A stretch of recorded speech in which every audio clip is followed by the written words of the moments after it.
नमस्कार दोस्तों, हमारी आज की कहानी है सासू माँ बहू के कमरे में गई तो बहू को हुई घबराहट। बहू इधर आना जरा। नैना सासू माँ की आवाज़ सुनकर घबरा गई। आवाज़ उसके कमरे से आ रही थी। सासू माँ सुबह सुबह मेरे कमरे में क्यों गई है? नैना भागती हुई कमरे में पहुंची तो देखा कि सासू माँ सावित्री जी पलंग पर बैठी हुई हैं। उसने दरवाजे पर से ही कमरे का मुआयना किया। सब कुछ अस्त व्यस्त था। सुबह उठकर उसने बिस्तर भी नहीं ठीक नहीं किया था। पास पड़ी कुर्सी और मेज पर कपड़ों का लगा था। नीचे जमीन पर रखे टप में बेबी के गंदे किए कपड़े थे। नैना को घबराहट में पसीना छूट गया। ना जाने अब सासू माँ क्या कहेगी कमरे की हालत देखकर।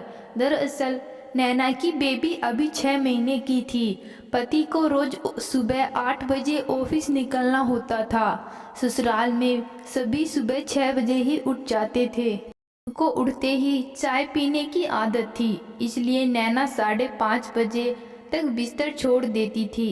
फिर चाहे बेबी ने रात भर जगाए ही क्यों ना हो, उस समय उसके पति और बेबी दोनों सोए ही रहते थे।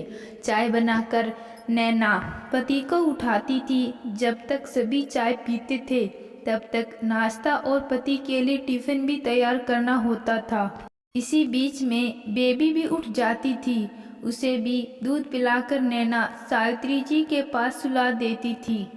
का नाश्ता खत्म होने के बाद जब पति ऑफिस चले जाते तब नैना बेबी को लेकर कमरे में जाती।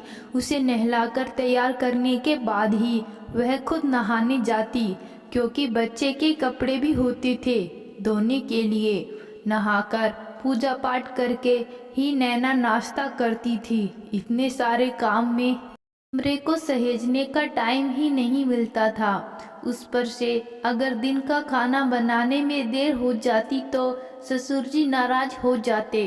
वर्षों से आदत है 1:30 बजे तक खाना खा लेने की। तुम तो नहाने में ही इतना समय लगाती हो, तो वक्त पर खाना कैसे खिलाओगी? बहू, तुम्हें इतने सारे कपड़े धोने पड़ते हैं? सावित्री जी ने पूछा। जी माँ जी, अभी बेबी छोटी है ना, बहुत कपड़े गंदे हो जाते हैं, नैना ने सहमते हुए कहा। ये मनोज के कपड़े क्यों पड़े हैं मेज पर, अंदर क्यों रखे हैं? सावित्री जी ने जानना चाहा। अभी सब सहेज दूंगी किचन के काम खत्म करने के बाद, नैना ने कहा। तुम क्या सहेजोगी? मनोज से क्यों नहीं कहती रखने को?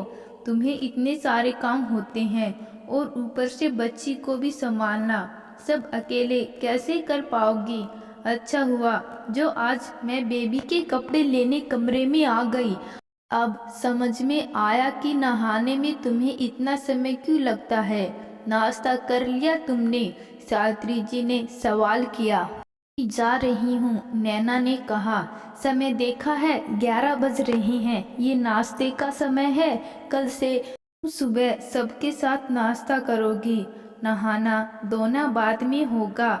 इतना कहकर सावित्री जी कमरे से बाहर निकल गई।